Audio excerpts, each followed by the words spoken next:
हमने देखा कि जिंगहाओ शॉक रह गया था खुद को अपने पुराने लुक में देखकर कि आखिर मैं फिर से कैसे पुराना वाला जिंगहाओ बन सकता हूँ। जिसके चीखने की आवाज़ नीचे जिंगहाओ की मॉम और सिस्टर इन दोनों को भी सुनाई देती है। जीसू बोली कि इसे इग्नोर करो, ये पागल है। तो तब मॉम कहने लगी कि तुम अपने भाई के लिए ऐसा कैसे बोल सकती हो। फिर तभी जिंगहाओ भी भागता हुआ नीचे आ गया और हैरान होने लगा कि आखिर ये सब हो क्या रहा है। क्या मैं कोई सपना देख रहा हूँ जो खुद को 10 साल पीछे देख रहा हूँ। फिर तभी न्यूज़पेपर देखता है जिसके अंदर साल 2009 लिखा हुआ था। तो तब वो बोला कि शायद कल मैंने पास्ट को इतना ज्यादा याद कर लिया कि मुझे सपने में भी अपना पास्ट ही नजर आ रहा है। फिर तभी रात की बातों को याद करता है कि कैसे कैसे मुझे हानफी दिखी थी, जिसको फॉलो करते करते मैं एक डोर के पास आ गया था जिसे मैंने ओपन कर दिया था और मैं उसके अंदर चला गया था और अब मैं यहाँ हूँ। वेल अब दिखाया गया कि जिंगहाओ स्कूल जा रहा है, ये कहते हुए कि भले ही ये एक ड्रीम है पर कोई नहीं, मैं इसी को जी लेता हूँ। और फिर जब जैसे बस स्टॉप पर आया तो उसे यहाँ हानफी दिखी जो कि रोज की तरह बस का वेट कर रही है। जिंगहाओ हानफी को बस देखता ही रह गया कि ये सपना कितना रियल लग रहा है और भले ही ये एक सपना ही क्यों नहीं हो पर इस बहाने में फिर से हानफी को देख तो पा रहा हूँ। इसलिए तभी हानफी के पास आता है और डायरेक्ट उसे टाइटली हग कर लेता है, ये कहते हुए कि मुझे बहुत अच्छा लग रहा है इतने टाइम के बाद तुमसे मिलकर। हानफी उसे दूर करती है और मारने लगी कि आखिर तुम्हारी हिम्मत हुई कैसे मुझे हक करने की। तो तब जिंगहाओ कहता है कि रुक जाओ, मुझे बात एक्सप्लेन करने का मौका दो। फिर कहता है कि 10 साल से मैं इतना ज्यादा रिग्रेट में रहा हूँ कि मुझे ड्रीम भी तुम्हारे आ रहे हैं। ये सब शायद इसलिए क्योंकि मैंने तुम्हें हद से ज्यादा मिस करा है। और जब हानफी के लिप्स पर लगी आइसक्रीम साफ करने लगा तो तब हानफी दोबारा से जिंगहाओ को मारना शुरू कर देती है कि क्या तुम पागल हो चुके हो, मुझसे दूर रहो वरना मैं तुम्हारी रिपोर्ट कर दूंगी। और जब यहाँ से थोड़ी दूर जाकर खड़ी हो गई तो तब जिंगहाओ बोला कि ये हुआ, क्या मुझे चोट फील नहीं हो रही है, बिल्कुल भी दर्द नहीं हो रहा। इसका मतलब ये कोई सपना नहीं है बल्कि मैं सच में पास्ट में आ चुका हूँ टाइम ट्रैवल करके। और फिर तभी खुशी खुशी हानफी के पीछे जाने लगता है। दोनों लेट से स्कूल आए थे इसलिए स्कूल डोर बंद हो चुका था। जिंगहाओ सिक्योरिटी गार्ड को आवाज देने लगा लेकिन हानफी उससे बोली कि क्या तुम पागल हो। और फिर तभी उसका हाथ पकड़कर उसे स्कूल के पीछे ले आई ताकि ये दोनों यहाँ से अंदर जा सके क्योंकि इनका नेम अभी लेट स्टूडेंट्स में भी ऐड नहीं हुआ है। जिंगहाओ बोला कि मैं तुम्हारी हेल्प कराऊंगा। तो तब हानफी जिंगहाओ के शोल्डर पर चढ़कर आसानी से स्कूल की वॉल पर आ गई। फिर तभी जंप मारकर दूसरी साइड आ जाती है। जिंगहाओ भी जंप मारकर वॉल पर चढ़ गया लेकिन नीचे कूदते हुए उसे डर लग रहा था इसलिए वो हानफी से मदद मांगता है लेकिन हानफी मना कर देती है। तो तब जिंगहाओ उतरते टाइम यहाँ से गिर जाता है, जिसको गिरा देखकर हानफी परेशान हुई। फिर वो जिंगहाओ की उठने में हेल्प कराती है और उसे एक जगह बिठाकर चोट देखने लगी कि ये तो सिर्फ एक स्क्रैच है, ज्यादा डरने की बात नहीं। और फिर तभी उसके बैंडेज लगाती है। तो तब जिंगहाओ हानफी को बस देखता ही रह गया और मन ही मन बोला कि कितना अच्छा है ना कि मैं एक बार फिर तुमसे मिल पा रहा हूँ। एंड जब स्माइल करने लगा तो तब हानफी कहती है कि तुम सुधरोगे नहीं, यानी स्माइल करना बंद करो। और फिर तभी यहाँ से जाने लगी। तो तब जिंगहाओ भी खुशी खुशी उसके पीछे जाता है। अब हमें स्कूल के अंदर का सीन दिखाया गया जहाँ जब सभी स्टूडेंट्स क्लास में थे तो जिंगहाओ बस हानफी को ही देखता जा रहा था। और अब इससे पहले कि वो हानफी के पास जा पाता लेकिन तभी टाओ आकर उसे रोक देता है और पूछता है कि इतनी जल्दबाजी में क्यों हो। जिंगहाओ उन तीनों को देखता है फिर कहने लगा कि अरे हाँ, मैं तुम तीनों को कैसे भूल सकता हूँ जिन्होंने मेरे स्कूल डेज को खराब करा था। टाओ बोला कि क्या हुआ, मुझे देखकर तुम खुश नजर नहीं आ रहे हो, क्या तुमने मैथ का होमवर्क कर लिया है, अगर हाँ तो मेरा भी कर दो और याद से हैंडराइटिंग चेंज कर देना। तो तब जिंगहाओ पहली बार टाओ को मना करता है कि नहीं, मैं तुम्हारा होमवर्क नहीं करूंगा, खुद से करो। और हाँ, तुमने सही कहा, मैं तुम्हें देखकर खुश नहीं हूँ। तो तब सभी लोग शॉक रह गए कि क्या जिंगहाओ पहली बार टाओ को मना कर रहा है। टाओ को भी यकीन नहीं आ रहा था इसलिए वो पूछने लगा कि तुमने अभी क्या बोला। तो तब टाओ का फ्रेंड बताने लगा कि बॉस आपका होमवर्क करने से मना कर रहा है। टाओ पहले अपने दोस्त को मारता है कि तुझसे मैंने पूछा नहीं ना। फिर जिंगहाओ से पूछता है कि तू होश में तो है। तो तब जिंगहाओ कहता है कि हाँ, मैं होश में हूँ। फिर समझाने लगा कि मुझे लगता है कि तुम एक पेशेंट हो, एक ऐसे पेशेंट जिसके दिमाग में पानी भरा हुआ है। तुम खुद से अपना कोई काम नहीं कर पाते हो, ना ही तुम एग्जाम सही से दे पाते हो, ना ही तुम्हें कुछ आता है। जब देखो बस लोगों को बुली करके खुश होते रहते हो। मेरे हिसाब से तुम्हारा माइंड एक छोटे बच्चे की माइंड की तरह है जो कि अभी तक डेवलप नहीं हुआ है और तुम हम बड़े बच्चों की क्लास में आकर बैठ चुके हो और इस टाइम तुम एक बड़े बच्चे के सामने खड़े हो, इसलिए हटो मेरे सामने से, मुझे यहाँ से जाना है। टाओ जो कि जिंगहाओ की बातों में घूम चुका था यानी कंफ्यूज हो चुका था इसलिए चुपचाप सामने से हट जाता है। तो तब जिंगहाओ फुल एटीट्यूड दिखाते हुए यहाँ से चला गया जबकि पूरी क्लास शॉक थी कि आखिर आज जिंगहाओ को हो क्या गया है जो इसने टाओ से पंगा ले लिया है। लेकिन वहीं हानफी खुश थी जिंगहाओ के ऐसे चेंज बिहेवियर को देखकर। जिंगहाओ मिरर में अपनी चोट देख रहा था लेकिन जब उसको फैन दिखाई दिया तो वो उसको रोकने का कहता है लेकिन फैंग भागना शुरू कर देता है क्योंकि वो नहीं चाहता कि टाओ फैन को जिंगहाओ के साथ देखे। इसलिए बोला कि मैंने तुम्हें कितनी बार समझाया है कि मुझसे दूर रहा करो वरना तुम्हारी वजह से मैं भी टाओ का टारगेट बन जाऊंगा। तो तब जिंगहाओ कहता है कि तुम आज भी डरपोक हो, कम से कम मेरी बात तो सुन लो। लेकिन फैन कुछ नहीं सुनता और जल्दी से क्लास में आकर बैठ गया। जिंगहाओ को हानफी नजर आई जो कि चुपचाप बैठी हुई थी। तो तब उसको देखते हुए जिंगहाओ कहने लगता है कि हानफी शुरू से कितनी क्यूट रही है ना, और अब इस टाइम वो अपनी प्यारी आंखों से मुझे देख रही है। हानफी जिंगहाओ को बेवकूफ कहकर पुकारती है। तो तब जिंगहाओ कहता है कि हानफी के मुंह से बेवकूफ वर्ड भी कितना प्यारा लगता है।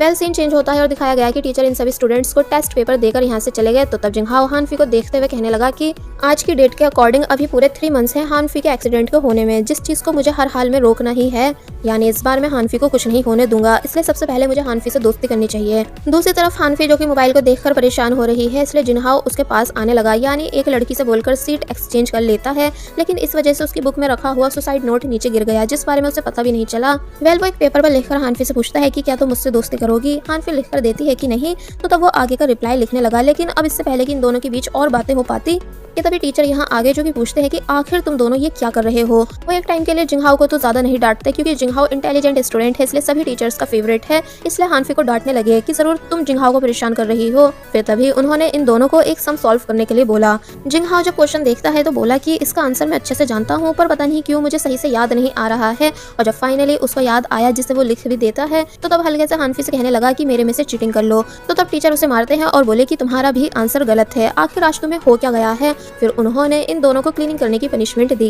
नेक्स्ट सीन में दिखाया गया कि जिंगहाओ तो क्लीनिंग कर रहा है, लेकिन हानफी रेस्ट कर रही थी। तो तब उसको देखते हुए जिंगहाओ बोला कि कैसे यकीन करना मुश्किल है ना कि आफ्टर 3 मंथ्स तुम्हारे साथ कुछ बहुत ही बुरा होने वाला है, पर कोई नहीं, इस बार मैं तुम्हें बचा लूंगा। ये तभी हानफी उठ गई और पूछने लगी कि तुम मुझसे दोस्ती करना क्यों चाह रहे हो। जिंगहाओ कहता है बस ऐसे ही, क्योंकि इस टाइम में अपने आप को ग्रेटफुल मान रहा हूँ कि मैं वापस से तुम्हें देख पा रहा हूँ। हानफी कहने लगी कि तुम तो ऐसे बात कर रहे हो जैसे मैं कहीं गायब हो गई थी। फिर बोली कि चलो ठीक है, मैं तुमसे दोस्ती करने का सोचूंगी, लेकिन फिलहाल तुम मुझसे 3 कदम की दूरी बनाकर रखो, क्योंकि सुबह तुमने मुझे एकदम ही हक कर लिया था। जिंगहाओ मान गया कि हाँ ठीक है, मैं तुमसे 3 कदम की दूरी पर रहूंगा और तुम बिल्कुल परेशान मत हो, मैं फिर से सुबह वाली हरकत नहीं करूंगा। और फिर तभी ये दोनों यहाँ से जाने लगे, जिसके बाद अब दिखाया जाता है कि टाओ जो कि हानफी के आने का वेट कर रहा है, और फिर जब हानफी आती दिखी तो तब टाओ के दोस्त उसका रास्ता रोक लेते हैं। तो तब टाओ अपने दोस्तों से कहता है कि ये तुम्हारी भाभी है, इसलिए आराम से बिहेव करो, यानी एकदम जेंटल होकर। फिर काफी स्टाइल मारते हुए प्यार से बोला कि स्वीट फे, क्या तुम मेरा बास्केटबॉल मैच देखने आओगी। हानफी मना कर देती है कि पहले खेलना तो सीख लो, तुम हमेशा हारते ही हो। और जब जाने लगी तो वो हानफी का हाथ पकड़ लेता है और बोला कि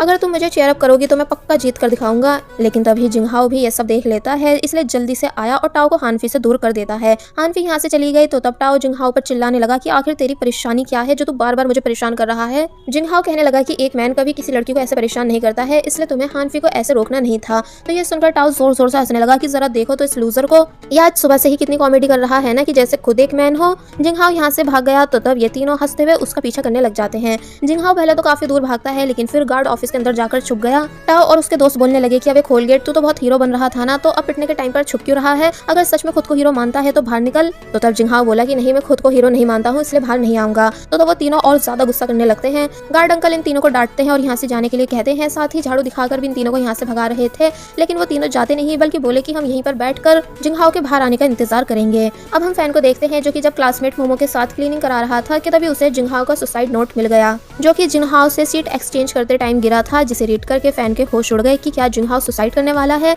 एक्चुअली ये नोट वही है जो पहले हानफी ने रीड करा था एंड जिंगहाओ को विंडो पर से कूदने से बचा लिया था, लेकिन इस बार ये नोट फैन को मिल चुका है। मोमो पूछती है कि तुम्हारे पास क्या है, क्या ये कोई लव लेटर है। तो तब वो उसे छुपा देता है। फिर पूछने लगा कि वैसे आज जिंगहाओ काफी स्ट्रेंज बिहेव कर रहा था ना। मोमो बोले कि हाँ, पर पता नहीं वो ऐसा क्यों कर रहा था। तो तब फैन को लगने लगा कि शायद इसलिए क्योंकि मरने से पहले वो अपने बुलेट से पंगा लेना चाह रहा है। वह सीन चेंज होता है और दिखाया गया कि रात हो चुकी है, जहाँ जिंगहाओ अभी तक बाहर नहीं आया है एंड गार्ड अंकल के साथ नूडल्स एंजॉय कर रहा था। तो तब उसे नूडल्स खाते हुए देखकर इन तीनों को भी भूख लगने लगी, इसलिए जिंगहाओ से कहते हैं कि वो उन्हें भी नूडल्स दे, लेकिन जिंगहाओ मना कर देता है, बल्कि इन तीनों को चिढ़ाते हुए खाने लगा कि ये कितने ज्यादा टेस्टी हैं। तो तब ये तीनों और ज्यादा गुस्सा होने लग जाते हैं कि अब तो हम इस जिंगहाओ के बच्चे को बिल्कुल भी जिंदा नहीं छोड़ेंगे, लेकिन फिलहाल घर जा रहे हैं क्योंकि हमें भी भूख लग चुकी है। और फिर तभी यहाँ से चले जाते हैं। वेल अब हमें जीसू दिखाई गई जो कि जिंगहाओ के पास आई है किसी काम से, क्योंकि फिर से उसकी कोई चीज खो चुकी है, इसलिए वो अपने भाई को मार रही थी। लेकिन तभी उसे पता चला कि ये तो उसका भाई नहीं बल्कि कोई और है, जिसको अनजाने में उसने मार दिया है। फिर अब दिखाया गया कि फैन बाहर बैठा है, जिसके पास जीसू रेडी होकर आती है और सारी बात पूछती है कि आखिर तुम मेरे भाई के रूम में क्या कर रहे थे। तो तब फैन ने पहले अपने बारे में बताया कि मैं जिंगहाओ का क्लासमेट हूँ, जिसकी मुझे फिक्र हो रही थी क्योंकि जिंगहाओ कॉल्स का आंसर नहीं दे रहा है, इसलिए मैं यहाँ उससे मिलने आया था, पर वो घर पर नहीं था।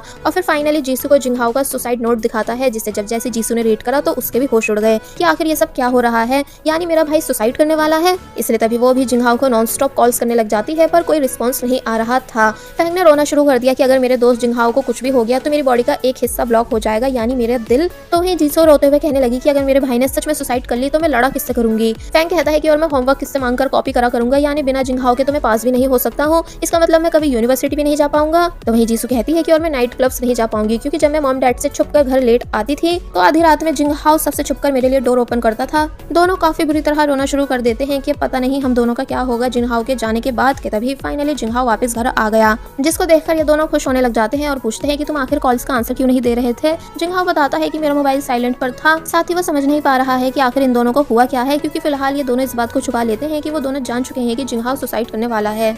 जिंगहाओ अपने रूम में आया, जहां वो देखता है कि वॉल पर सर्वाइव करने वाली लाइंस लिखी हुई हैं कि भले ही लोग मेरे हारने का इंतजार कर रहे हैं, मुझे बुली कर रहे हैं, पर मुझे तब भी जीतना है, यानी मैं मरूंगा नहीं। तो तब जिंगहाओ कहता है कि ये सब क्या बकवास है, पहले मैं कुछ ज्यादा ही डरपोक हुआ करता था और फिर तभी बेड पर लेट गया कि अब मैं काफी खुश हूँ क्योंकि मैं बहुत कुछ चेंज करने वाला हूँ। कि तभी उसे पिलो के नीचे से हानफी की डायरी मिली एंड याद आया कि उस रात वो इस डायरी को बाहर से ले आया था, इसलिए ये उसके पास है और डायरी में अभी भी बातें लिखी हुई हैं। जैसे एक लड़के का जिक्र है कि ज़ेनियो अभी मुझसे बात नहीं कर रहा है, क्या मुझे उसके स्कूल जाना चाहिए उससे बात करने के लिए। तो तब जिंगहाओ हैरान हुआ कि भला ये ज़ेनियो कौन है, और बस फिर इसी सीन के साथ ये पार्ट यहीं पर एंड हो जाता है।